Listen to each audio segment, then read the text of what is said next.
Welcome to the first Demand Decoded strategy session. And I suppose to get things started, we've been planning to try out this style of live event for quite a while now. Some of you that have been following Demand Decoded for some time know that we typically run LinkedIn live sessions to do, these sorts of things.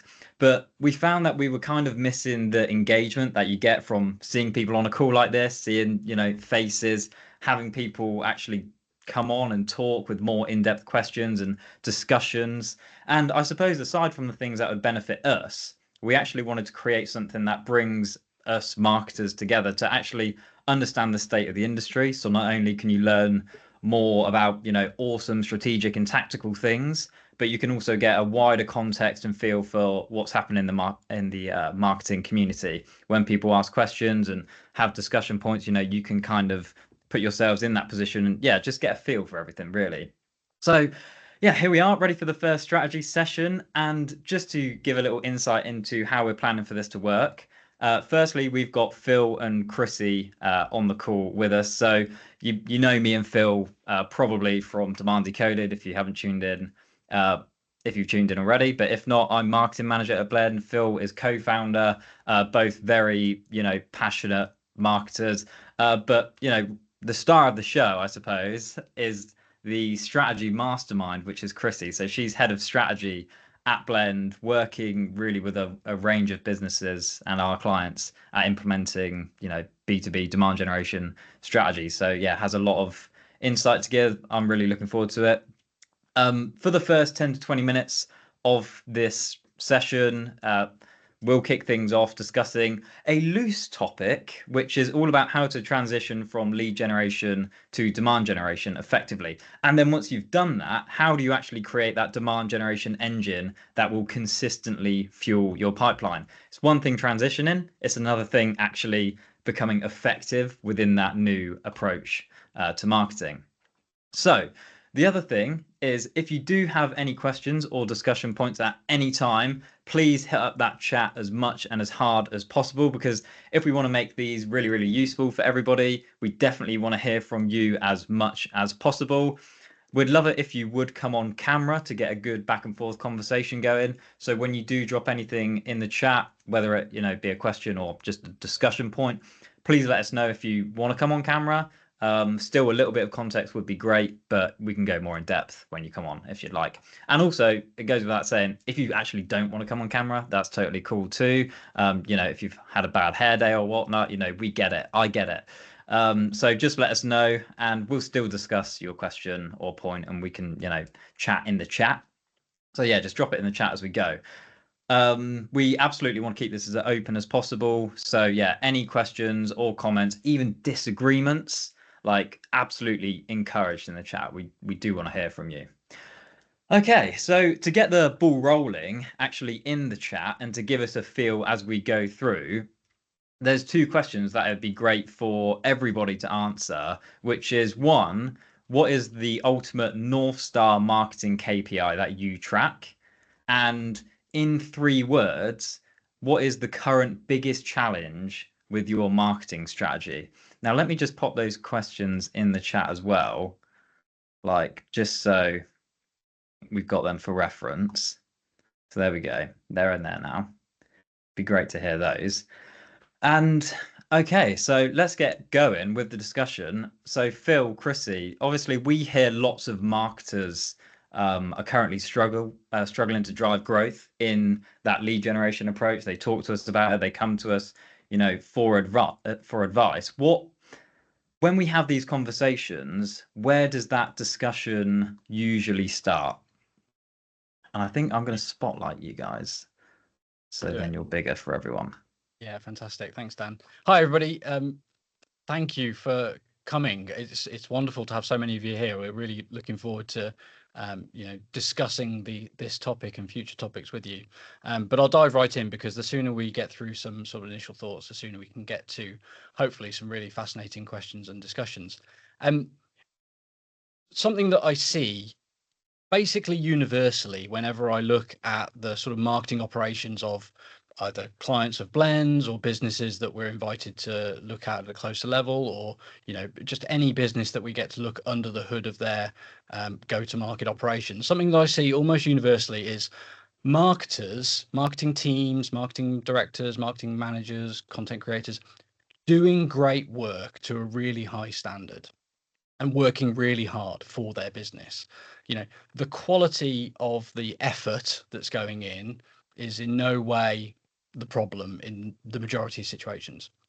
The work they're doing, however, increasingly isn't aligned or linked to the production of real revenue-based results for the business. And it comes from a variety of factors. One is that most of the advice that we have, available to us is predominantly coming from some very slick technology and platform vendors who are really, really effective at getting in front of us and being the ones to educate us on how to market to our audience. But there isn't always the transferability of their advice in how to make the most of their platform or how to make the most of their tool set into the things that really, truly generate the pipeline and revenue for our businesses. And since 2015, 2016, I've been in a fortunate position here at Blend, a relatively small, relatively agile business, to be able to look really closely at what marketing activity and behavior produces what impact and lift and result in other parts of the business and the operation. And because of a changing external environment, changing buyer behaviors, changing economic conditions and situations, we're seeing this increased this disconnect between revenue and marketing activity, where the work that marketing teams are doing, if asked to really measure it in terms of pipeline created, revenue won, the measurement isn't possible, the link isn't there. And so the thing that needs to happen more than anything at the moment is a mindset shift within marketing to really think about what they're doing in terms of the value it creates for the business, the amount of measurable pipeline it's generated, the amount of closed won revenue that can be attributed to the work they're doing. And the way to make the mindset shift possible is to start measuring in the right ways. And so what we see being most effective in terms of powering a change of thinking within a business, whether it's at leadership level, whether it's within the marketing team, whether it's within sales or finance, is looking at pipeline really closely to understand the behavior of the buyers that actually convert into A, opportunities, and then B, into closed won revenue. And if you look at your pipeline through the lens of what journey did this buyer go on?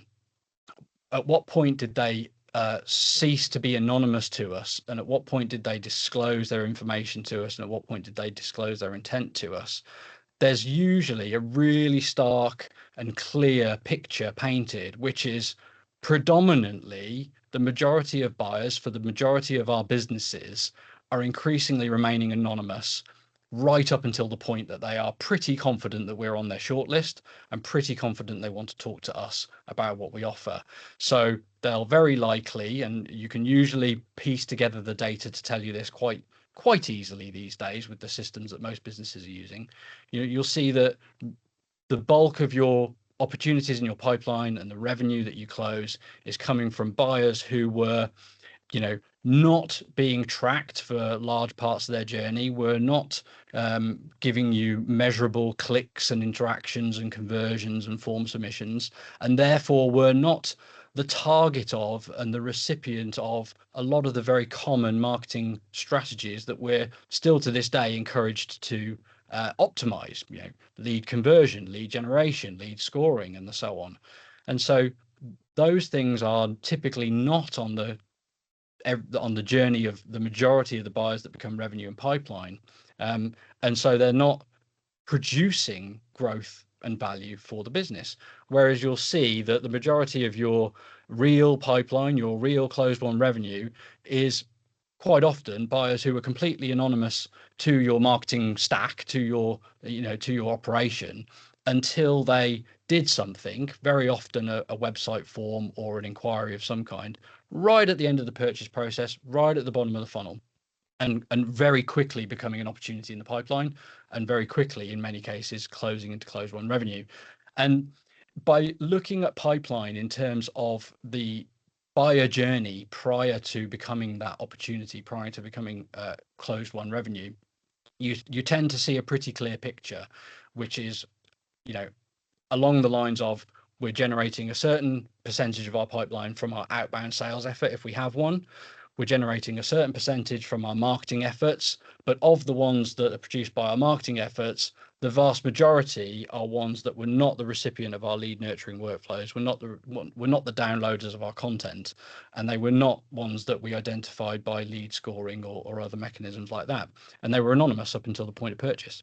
And so that analysis, that measurement of revenue and where it comes from, tends to really lift the lid on what marketing is having a positive impact, is producing a positive outcome, and what is generating results that can be perhaps sort of analyzed positively when we look at a platform or a channel. We're getting a lot of downloads on this ebook, or we're getting a lot of clicks on this campaign, but they don't trickle through to revenue and pipeline at the end of the day.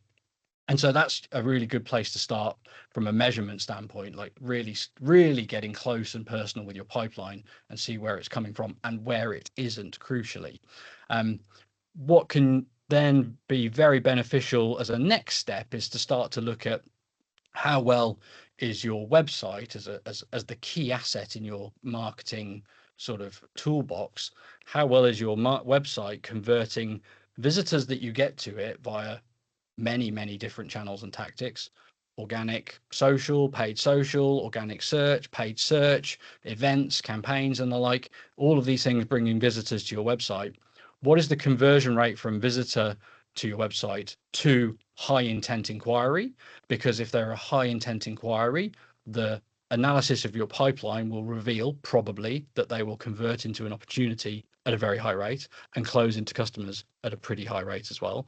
And so the measurement of visitor to high intent lead becomes a really key indicator and a really key KPI that, if you can influence it and drive it, you're going to be able to produce far more in terms of revenue opportunities in your pipeline from your marketing activity. And with those two sort of sets of data at your disposal, you're able to start, I think, quite quickly and quite easily in many cases, realigning your energy, your effort, and the output that you create as a team of marketers to the production of those high intent inquiries that really do buy. And you can defocus your effort and your attention on things that I think frustrate a lot of us daily, which is, creating more leads and then trying to figure out how to nurture them and how to score them in order to make one or more of them buy from us. But in the vast majority of cases, most marketers, I think, can probably admit that lead nurturing is a really difficult, if not impossible, thing to get working in any reliable fashion. And for a long time, I believed that while I was trying to optimize lead nurturing, that the problem was with me. I wasn't doing it well enough. I wasn't clever enough to make lead nurturing work. But I've realized now that it isn't me, actually. It's the fact that lead nurturing doesn't work for the large majority of buyers, isn't effective at influencing their purchase decisions, isn't effective at increasing their preference, affinity, and trust for our brand. And it's actually something that just doesn't work as well as it did, perhaps, in B2B marketing and buying. And so when you look at your marketing through the lens of what really creates revenue for my business, what are the metrics that align to the things that create that revenue for my business, you can take your team's resource and you can channel it into areas which can have far larger impact, sometimes for quite significantly less effort, and start to drive results really rapidly if you do so. And the metrics that Phil mentions is firm evidence for the notion of changing to demand generation. And of course, beyond the external view of how the buyer buys nowadays, and there comes the internal view. It might be easy to get marketing team on board regarding this change, but actually when it goes beyond, for example, when it comes to the sales team, to your leadership team, to any other team that might think has an influence and an opinion about how you run your marketing programs, would require kind, soft education around, where world is moving nowadays. And they might not believe if you only tell them. So therefore, again, the evidence that Phil mentions is absolutely crucial way to build a business case that is rational and to take everyone on board and drive this change. One thing that I frequently see as being a challenge when it comes to affecting change within marketing is that for some reason there is very often an acute lack of patience. Once a problem has been identified, marketers are rarely afforded much in the way of time to properly analyze the problem as it's sort of understood and to strategize a solution. Typically, what we see is that when a business has identified a problem in marketing, it is hoped, generally speaking, that the solution can be implemented tomorrow. And very often that's not the case, but nevertheless, haste is often present in the sort of conversation around changing how we go to market, how we present ourselves, etc., etc. I don't have a solution for that. I simply thought, as I was pondering this topic, that if I was a marketing leader, or well, anyone in marketing really, or a business leader, and this is the responsibility of business leaders too.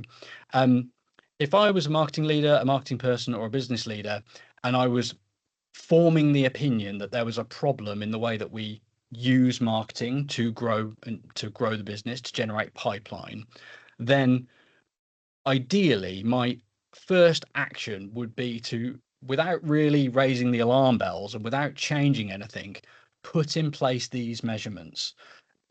For a couple of months at the least, a quarter, ideally, measure the performance of your current marketing strategy, as it were, in terms of how many contacts all of it, right? How many visits to our website do we generate from which campaigns across which channels at what cost? How many contacts does that produce in our CRM? And that's very often going to be a large amount of top of the funnel content download type contacts, some high intent bottom of the funnel conversion contacts, and some sales generated contacts. How many contacts are we generating from all these different sources? What ratio do they convert into opportunities in the pipeline and then into closed won revenue? And also build around that some of the other measurements that we started to talk about, such as website to high intent conversion ratio as well. And just build that analytical data for a period of time, because without that data, it can be really hard to convince and win the hearts and minds of others in the business that we need to go on the journey of change with us, whether that's people in the sales team who I've got used to being supplied with thousands of relatively poor quality leads, but it's what they do following up those leads, whether it's the sales team, whether it's the CEO themselves that doesn't know what the right way to change marketing is, but knows there's a problem, and whether it's our own team in terms of how we've got to guide and advise them around content creation, around SEO, around PPC. If we've got a body of data that shows us that right now our marketing produces a result and it looks like this, and if we pull these levers and we increase this ratio, we can expect pipeline to grow by this amount. It's going to be far easier to win the support to implement that change, but also demonstrate the impact of that change. And it's far too easy and far too common, I think, in marketing to make a change without the ability to measure the impact well, and therefore you can sometimes end up in a situation where you've done everything right, but you're unable to prove or demonstrate that you have, and it can be hard to continue. And so I think, given that it's unlikely to be given that there's unlikely to be a period of time in which you're asked to simply measure, then I would do that before anyone knows that you're even doing it. Before the clock starts ticking. Yeah, so that when the time comes to talk about, changes we want to make or the problem as we perceive it, you've actually got some useful data to be able to to be able to discuss that change. And I suppose one of the ways I could sort of classify, or one of the common symptoms of this that we see, is that very often businesses will pass MQLs to their sales team, and MQL is a bucket of contacts with a label, and the label is MQL, and we pass all the MQLs to sales, and they follow up with all those leads. But within that MQL bucket, you've got high intent leads that were anonymous up until the point in time they filled in your demo request, your talk to sales form, or some other commercially aligned conversion point on your website. They're in there. And then you've got MQLs who downloaded an ebook 6 months ago, and by hook or by crook, you've got the lead score high enough to consider them an MQL, and you pass them to sales as well. Now, if you then look at the performance of those MQLs in terms of how well does sales convert them into opportunities in the pipeline and revenue, you might see, a 20% conversion rate. Well, no, that's a bit ambitious. 10% conversion rate from MQL to opportunity, and a 30% conversion rate from opportunity to close won revenue. But if you separate the two cohorts that make up that MQL bucket, and you look at the performance of high intent leads into opportunities and pipeline versus your low intent leads into opportunities and pipeline, you will usually see, again, a very, very stark difference in the performance of those leads. It's not unusual in my experience to see the conversion rate from low intent lead, downloaded an ebook, attended a webinar, got nurtured, etc., conversion rate on that type of lead, once they're passed to sales to opportunities, 0% in many cases, literally 0%. They don't convert into pipeline over a time window that you can be bothered to measure. Whereas the conversion rate from those high intent MQLs, the ones that voluntarily indicated their intent to you, can be as high as 50%, 60%. And the conversion rate from that into closed won revenue, 40%, 50%, 60%, really, really high. And again, like, the difference couldn't be more stark. And the evidence that gives you, I think, to really change what you're trying to generate, what you're trying to produce as an output when you spend your marketing pounds or dollars, is like, it's a night and day moment, I think, for a lot of marketers. And so, yeah, building that kind of measurement as early as you can to be able to inform these decisions is probably where I would encourage people to start the process of making change possible. Yeah, now that during the transition process, you do have to become comfortable with loss, because, there will be numbers that go down. For example, the downloads who generated a lot of contacts, there will be a lack of numbers that go through the sales team. So therefore, making sure that you are comfortable with fluctuation in numbers and be more resilient in any feedback that might be coming your way from sales team, who might go, oh, but our numbers are not adding up. We are measured on how many calls we make, for example, a day. Right. So therefore, that fear that can be generated from this transition would need to be purposely managed and communicated, because at the end of the day, efficient communication within the organization is what is required undercurrent for this whole thing to work. What do we even mean by saying high quality conversion? Your wider team probably don't necessarily know that just yet. So making sure that everyone's on the same page when you are ready to show the evidence to start moving the needle, I think is absolutely required. And if people build the picture that they need in order to be able to have the confidence to make the change, to help convince others that it's the right way to go, do you have any advice for them in terms of, when it comes to putting it into action, how you would encourage people to start, or where you would encourage them to start? What do you think are the big levers they can pull, and in what order do you think they should pull them? So, as you know, there are various stakeholders in your marketing program. It's not necessarily just your team, it's people beyond it as well. So I would definitely incline you to start developing alliances, because, two change makers are more than the one change maker. And therefore, by starting to get people on board, having these, let's say coffee chats, water cooler conversations around, have you heard about this? Have you heard our buyers are actually doing something differently? Would be a much more softer and considerate way to manage people's reaction to that change that you're trying to make, when you actually are officially announcing, by the way, we are ungating our ebooks. Typically when we say that, particularly for a new client, you can hear there's a gasp on a call, Yeah. and I go, and you can tell within those 2 seconds, the thoughts that go through their head is, oh my God, I'm not going to be able to send these contacts to our sales team, so therefore I'm going to look bad. My quarterly review is coming up. What's going to happen? So therefore, I would treat it as a change project first versus a pure marketing program shift, because we are people at the end of the day. We are humans. We have emotions, particularly fear. I think fear does underlie a lot of the things that Phil mentioned. We like to see numbers going up, but at the same time, if a number goes down, awesome, we are getting higher quality leads 3 months from now, for example. Yeah. Just being considerate and not focusing on figure as a figure, but actually what does that metric mean, and particularly for our business and the health of it, Yeah. the revenue. You being considerate is a really good point. I think a really good piece of advice. Anyone who gasps, audibly or inaudibly, when you suggest that you might ungate all of your ebooks, Yeah, that's the sound effect. they might. Why? They might be gasping because they think it produces pipeline currently, and there's going to be a decline in pipeline. But of course, it's our job to show them that that is not the case necessarily. Well, and find out if it is the case. It probably isn't. But of course, no business owner or no marketing leader cares about the ebook downloads. They care about revenue creation.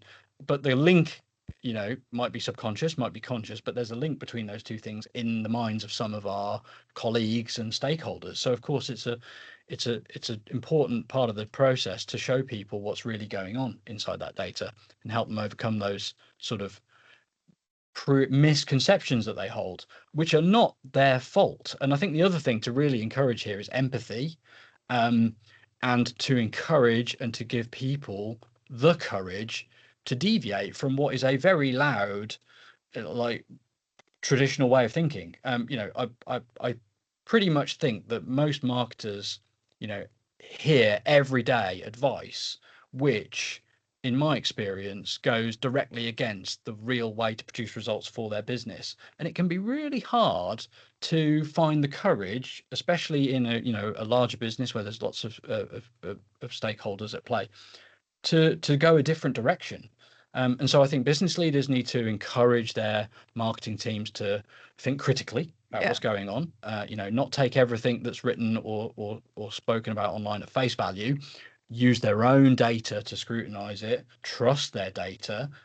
If something isn't working out the way it's supposed to within your go-to-market, but you're still generating pipeline, lean into the opportunities that you see, as long as you are confident that your measurement is revealing the real behavior of buyers before they purchase from you. Lean into all those things. That's what we did. I can still remember 2015, 2016, like a lot of marketers, I was trying to optimize, trying to create the best possible content to generate as many downloads as possible so that I could nurture them and then call them and then they'd buy from me. But nobody did. And yet, meanwhile, while I was doing inbound marketing, blogging, doing SEO, creating content, generating leads, nurturing them, we were generating more buyers. But the big realization for me back then was that those buyers, those customers, those inquiries were a byproduct of everything I was doing, not the main product of everything I was doing. And we made a shift back then to try to make it so that they were the main product of what we were doing. Ungated content that could be consumed anonymously by people who were too smart, frankly, and too time poor to divulge their personal details to me in return for an ebook that was most likely, average. I like to think my ebooks were better than average, but the majority of ebooks are average. So I was like, right, let's shift everything. Let's try and move everything so that buyers become the main product of the effort, whether it's PPC, whether it's social, whether it's content, SEO, my website. Let's make buyers the main output, the main product of it. And that's worked, no doubt about it. And then I've seen the same patterns in the data without exception, every business I've looked at in terms of what they're able to do with their data once it's in their CRM, what works, what doesn't, what trends, portray themselves in those data. And so we've been able to see that a lot of the challenges we've solved, we faced, are present, in those businesses too. And I hope some of that you listening and watching see those trends in your data too, and find the ways to start correcting and adjusting how you use your effort and your energy. Yeah, it's like it's really takes courage, and we need to give each other and our teams and one another the courage to do things differently in the pursuit of our growth. Yeah. Yeah. And then could we Can maybe I, hear some of the? Oh, sorry. Sorry, I was just going to say, and like maybe we should move on now past the pivot and actually talk about once you've made this pivot, because I'm sure some people actually on this call looking at the kind of things that people are measuring, like there's one here, qualified inbound leads, you know, that's pretty much high intent leads. MRR added to the pipeline. Like these are all measurements that suggest that you've probably made the pivot to demand generation already. And like are probably more interested in, now you've made that pivot, how do you actually supply this engine with a consistent level of MRR or inbound leads, whatever it may be. And just because I like to force people to close their Outlook and look at this screen instead, I'm just going to share this slide here, because I hope you don't mind me kicking this off, by the way, but I think to get us going, when it comes to creating like a demand generation engine and where to really focus your attention, there's a kind of full funnel approach that you need to take to this. It's no good just, you know, setting up some LinkedIn ads, cold LinkedIn ads, and pumping 10K a month into it and, you know, assuming that will drive a bigger audience to, you know, create more demand for your business, ultimately capture more demand for your business. If you've made the pivot to demand gen already, like you will hopefully have access to revenue and pipeline data and understand that you need to contribute to that conversion as well. So this, what you can see on the screen in front of you, is really like a very top level approach that you can take to creating a demand generation engine. So working all the way back, I like to say, from demand conversion to demand capture to demand creation. So ultimately, how do we do the things first that are going to enable us to convert as much demand as possible, then work back and say, okay, now how do we capture more demand that we can then go on and convert once we've got that process in place? And then finally, and only once you've got those things working for you, how do you then create more demand to fuel that? So, you know, there's things at each of these stages. So like the pipeline to revenue conversion, can we really influence that as marketers? Well, yeah, we probably can. Like, can we do a LinkedIn campaign, for example, to inactive pipeline accounts? Yes, we can. Like, and then can we measure the conversion rate on that? Yeah, hopefully. How do we increase the high intent lead to pipeline conversion rate? Like, can we streamline the flow of leads from the website into the sales process? How do we get more website visitors to convert into high intent leads? Look at, you know, the user experience on the website, your value proposition, like the overall design and flow of the site. Then how do you get more of your unknown audience to become website visitors? You know, SEO, retargeting, all that good stuff. And then and only then, how do you build that new audience that's going to create more demand for you? I thought that'd just kick things off. What are your guys' thoughts around that? I would like to add that the value proposition is absolutely crucial throughout the whole journey that Dan showed, because it doesn't matter that, you know, you might have fixed it, for example, for your website, but if it's unclear throughout the buyer's journey, if it kind of fizzles out, you know, the buyer doesn't really associate a certain thing with you or a problem that you solve. You know, it's not just the words on the website, it's everything, how your salespeople talk with the customer, how anything, events, you know, what kind of webinars you tell about your brand, you know, everything needs to circulate around your strong value proposition, which is clear, concise, and actually says, what do you do and what kind of problem do you solve? Because I know particularly Phil, you know, likes very concise and straightforward messages, and I think that is amazing. Yeah, absolutely. It's a crucially important part of the process, having a clear value proposition. It's been proven to me over and over again that, you know, marketers kind of need to get out of their own way to a degree in terms of communicating their value proposition honestly and clearly to their buyer, particularly on their website and particularly on the homepage of their website. You've only got to watch the work of Pep Liar, who runs Winter, to know for certain that buyers respond best to clearly stated value propositions that identify what you do and who it's best for and what problem it solves. But you are right that it runs throughout everything. The interesting thing about value proposition, of course, is that it isn't a completely internal exercise. The best value propositions are ones that also resonate with an opportunity and a need that's shared by a lot of your ideal customer. So, for example, Blend has adapted its value proposition to reflect what we do, but also align with what the market thinks we do best, wants from us, and so on and so forth. So if you can find that fit, it's a proxy to product market fit, really, in the sense that if you can align the way that you convey what it is you do with the needs of a large segment of your ideal customer, then you have a very strong value proposition that can drive your website messaging, your content creation strategy. It will help inform your SEO, your keyword strategy. It will help you to execute your events, whether they're physical or online. It's a golden thread that runs through everything that you do. So yeah, getting clear and concise about value proposition, absolutely. Yeah. And to be honest, you comparing against who else is trying to sell a similar solution, because we quite don't know how competitive your particular industries are, but there could be alternatives, there could be direct competitors, there could be SEO competitors who are trying to solve exactly the same problem but with completely different products, for example.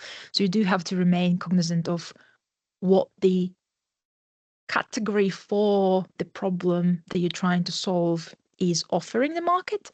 And again, considering it from a user's perspective, if I have this problem, what kind of solutions do I have? And if your solution is one of 10, how do you actually educate that your solution is better than the 9 other alternatives, which would have completely different SEO keywords? And so not everything is around your direct bubble. But a bit of spoiler alert, that is like phase 3. Phase number 1, get the change going, get the metrics correct, and start thinking differently with the margin. And then next year, the rest can follow. Good stuff.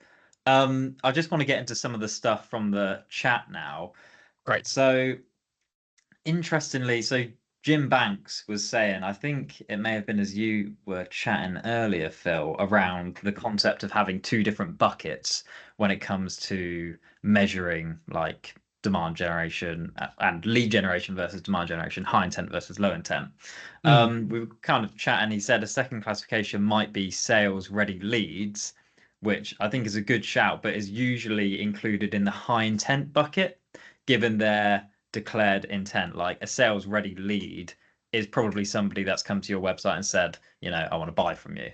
But interesting point here, so Jim said declared intent is an interesting concept. Commonly, sales can trigger a heightened intent through a one-to-one exchange. Thoughts? Yeah, absolutely. And I think if we as marketers or even as businesses want to or aspire to perfectly align and separate every single customer and opportunity and lead and allocate every proportion of that revenue perfectly to every part of our business that touched and influenced it, we're going to fail. It's impossible. The journey is too varied, too nebulous, to know with absolute certainty which engagement had the biggest effect on their brain and led to that purchase. And increasingly, the view that's being recommended, not just by us, but is to try to think as one team in terms of revenue, sales and marketing together, and certainly not to try to attribute opportunities specifically and explicitly to one or other of those teams, but to, as a collective, do the things that lead to the better results overall. So you're absolutely right that sales could have a conversation with a lead that is very effective, and then what do they go and do? They come back to your website 2 weeks later and they request a demo, and you're like, well, that's a bit of a strange journey. I said in something I wrote on LinkedIn the other day that buyers will always chart their own path into your pipeline. All we can do, I think, is try to understand the paths that they take and optimize our business to make it easy for them to do that, so that sales can have really effective conversations with either prospects that they've researched and found in an outbound motion, or high intent leads that have been passed to them by marketing. Or the reverse can take place. Marketing can engage somehow with a lead that's been generated as a result of sales engagement, but just work together and collaborate on producing that that end result we're all after, which is revenue. So you absolutely can see the effect of one team benefiting another team, and it can be very hard to split that out, but ultimately it doesn't actually benefit us to be able to do that. What benefits us is serving the needs of those buyers wherever they are in our funnel, and helping them buy. And remembering that they are actually human, because I think oftentimes we call them contacts, leads, it's a very abstract concept. But Phil mentioned winter. So we have started to experiment with market research where that lead, that prospect actually becomes a human. So therefore, test your value proposition, ask them, how do you typically buy, to put some humanity behind it. So therefore, to encourage this more approachable, less annoying, more considerate way to sell. In many of the businesses I've had the opportunity to look at the data for, sales is a considerable generator of pipeline currently. Not unusual to see 30% of pipeline being the product of contacts that have been entered into the CRM by sales. Now that could be met them at an event, could be made an outbound call, could be, imported a small list and then did some prospecting. There's lots and lots of possibilities about that, how that came about. But their first engagement with the business wasn't with marketing, it was with sales. And I would never recommend that you try to reduce that. Game on, carry on generating that pipeline from that source.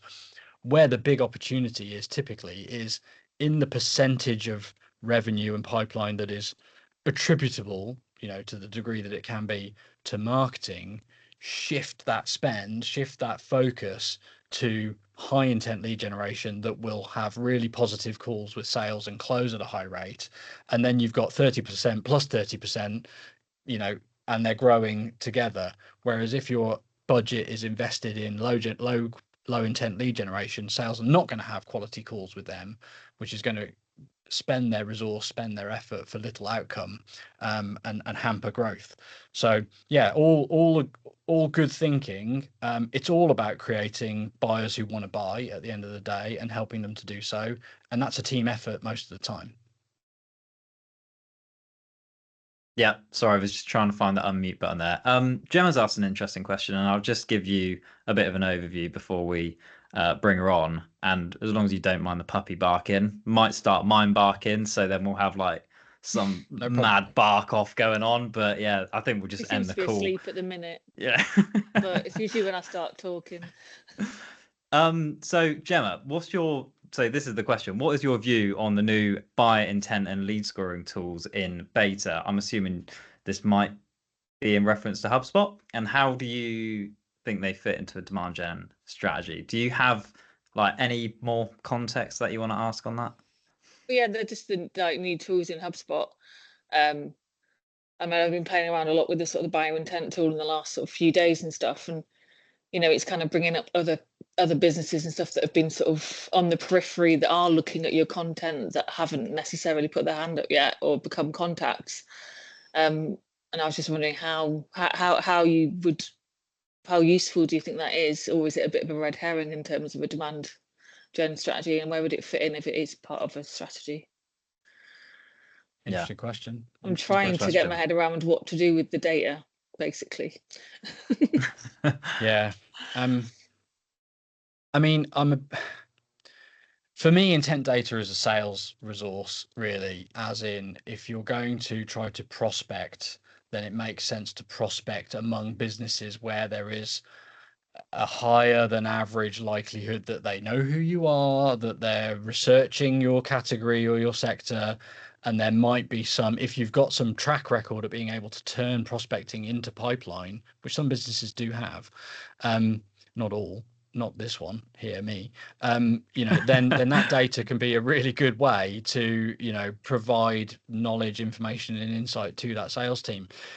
What my observation remarketing is that, you know, the buyers are subjected to so much marketing that they've become very good at picking and choosing what they engage with, and they won't have their arms twisted, you know, which is why getting someone to convert on an ebook and then sending them 3 emails on a schedule, you know, typically doesn't create customers. They are too attuned to it. They are too you know, awake to the fact that it's automated, that it's not custom, it's not personalized, and they're just faced with so much of it every day. It just doesn't generate results anymore. Now, if you were to start marketing using intent data to cold audiences via LinkedIn and the like, then you can start to build some preference. But again, if you optimize for lead generation, you're going to undo your own success in that regard. So you probably, where am I going with this? Intent data, for the most part, is, you know, IP-based lookup of companies, potentially aggregated with some other information about what they're researching online, giving you an insight into who's touched your website.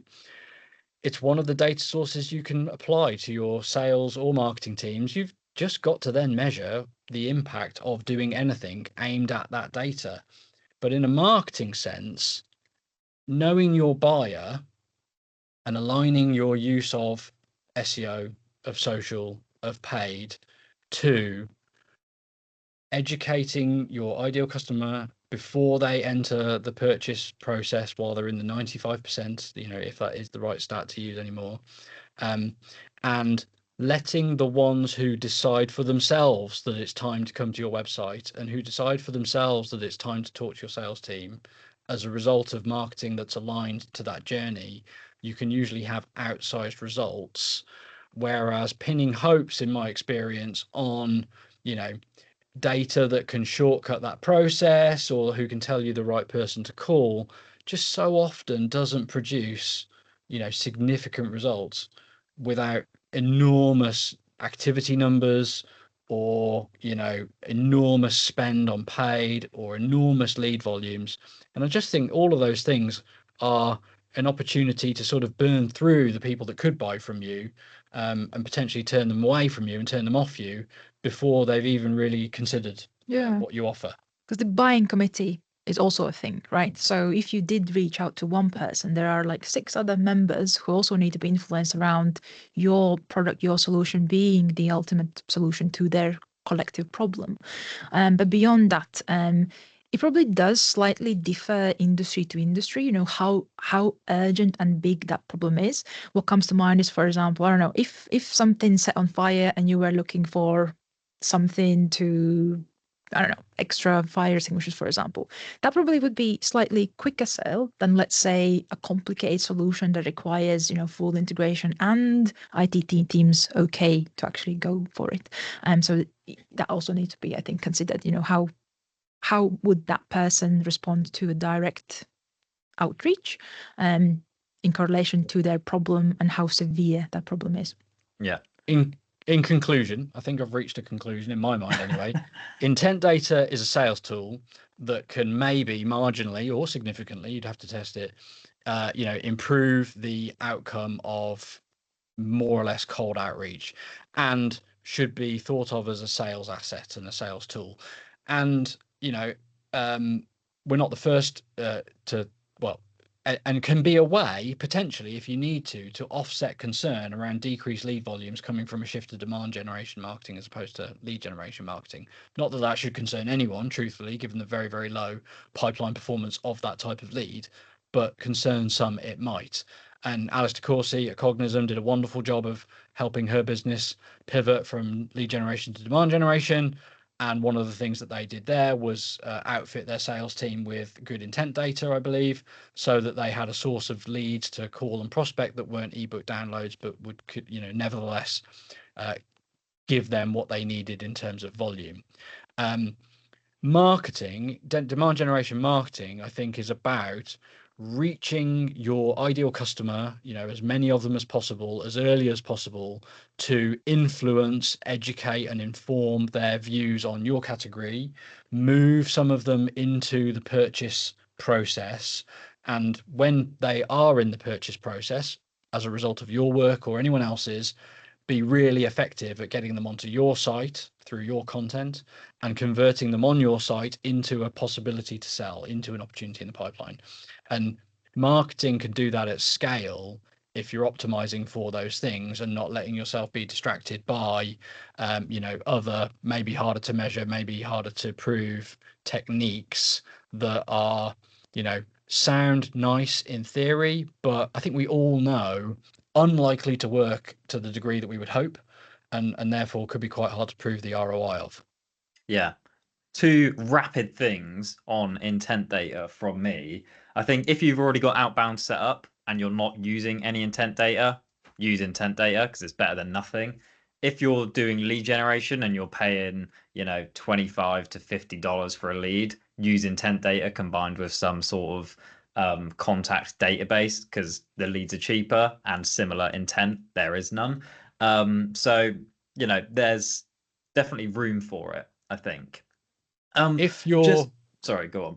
No, I was just going to say, if your marketing is effective at building affinity for your brand early and converting people who are in market into opportunities in your pipeline, then from a marketing standpoint, you don't typically need intent data or enrichment data because your buyers do all the work for you. Yeah. Just in these last 5 minutes then, because there haven't been any other questions, but there's still some interesting things in the chat around like people's KPIs and challenges. So just like rapidly from both of you, if I call out some of these current challenges, like just in a really quick answer, how would you best go about that? Like rapid fire, basically. So if my current challenge was increasing website traffic, where would I start? Or what would I do? Like quickly, what first comes to your mind in order to solve that? I would say watch the recording where Dan showed the graphic and go to the point where the conversion rate is being optimized, and then leave it for the next month, the website traffic one. What episode is that? So you're saying increase conversion rate first, as in optimize the result of the traffic you're already getting, which I think is, a sensible place to look. But if you want to increase traffic to your website, then it's predominantly going to be content strategy and keyword strategy. Optimize your core website pages for commercial keywords that buyers really use to describe your solution. Create content around, written content predominantly around questions that they really do type into Google, and use exact match linking between the articles that you publish, the pillar pages that you produce, and your commercial website pages so that you rank more highly for commercial keywords. Those things should all produce more search traffic to your website. There's other ways to generate traffic as well, but search traffic is typically going to convert higher and better than paid traffic and other sources. So that would be where I would start. Yeah. And if you do have a particular channel that you're trying to drive more website traffic through, let us know, and maybe we can give a rapid answer on, some advice to increase traffic around that channel. Okay, what about qualified inbound leads? Like if you wanted to double your qualified inbound leads, like Q1 next year, what would you do? Well, my take on that, if by qualified we mean actually has an interest in what we offer, let's assume that, and is converting at near the bottom of the funnel, then I would do three things.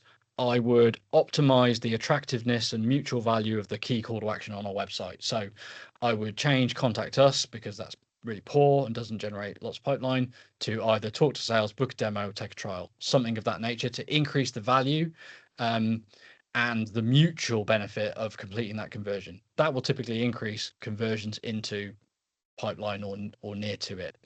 I would then look at your homepage hero section and increase the clarity of your value proposition, write it clearly, concisely, using English, drop any fluff, drop any strap lines, drop any campaigns, remove any sliders, and pick an image that supports that message as good as well as possible. Software image if you sell software. And then I'd look at your navigation. I'd make sure that navigation of your website is device appropriate, so it's horizontal on desktop, and that the headings that you use are conducive to people traversing the pages of your site. Nielsen Norman do the UX research that is still best practice, and they've proven without doubt that what we do, who we are, what it is, where we go, these types of navigational headings are poor performers when compared with products, services, solutions. Visitors to websites are task oriented, time poor, information rich. They're not there to, for fun, so to speak. So the more clear you can make your navigational headers, your homepage hero value proposition, and your call to action, the more pipeline, the more qualified leads you'll generate. Yeah, I would do all of that plus just being brave. Be brave, just do it, and then ask for forgiveness later. Because sometimes those changes that can be done, can upset some people. This is very true. So yeah, absolutely. Just go for it. Okay, rapid one, like before I wrap things up. How would you address, and I think this is going to be a one-word answer. Yeah, okay, actually I'll ask for a one-word answer. Addressing the disconnect between marketing and sales. One word. Data. Night out. That's 2 words. Yeah, I mean, you need 2 things. You need a relationship. That's the other one word, and you need data. Yeah, that's the other one word. Those 2 things, anything's possible. Yeah, mine, I would say measurement, which is basically the same as data. Basically the same. Yeah, but the reason why I said night out as take it with a grain of salt. It is about the relationship, making sure that you actually talk with each other, that you understand, both team points of view and both team performance measurements, and then try essentially teaming up and making change happen. Yeah, agreed. Okay, cool. I can see Jim is typing in the chat again, but people are starting to drop off now, so I'll wrap things up here. I've just dropped a link in the chat to the next session, which is 2 weeks today, which will basically be a paid ads special. We'll dive into best practice for paid ads, particularly focusing on Google Ads and LinkedIn, of course, because when it comes to B2B, that's the most important channels in most cases. So we'll focus on those, given best practice and overarching strategies for success. But yeah, let's wrap it up there. The link is in the chat if you want to register. That'd be so good to see you all there again. This has been a lot of fun. Hopefully it was really useful for everybody else. Appreciate any engagement in the chat. Like, it was really fun, really great to see you all. So yeah, we'll see you next time. If you do have any feedback as well, or any other topic suggestions that you want us to cover, absolutely keen to hear those. You can shoot me a DM on LinkedIn, or just drop them in the chat if you want to. But yeah, I suppose thanks for tuning in, and we'll see you next time. Thank you for coming, everyone. Really have a lovely evening.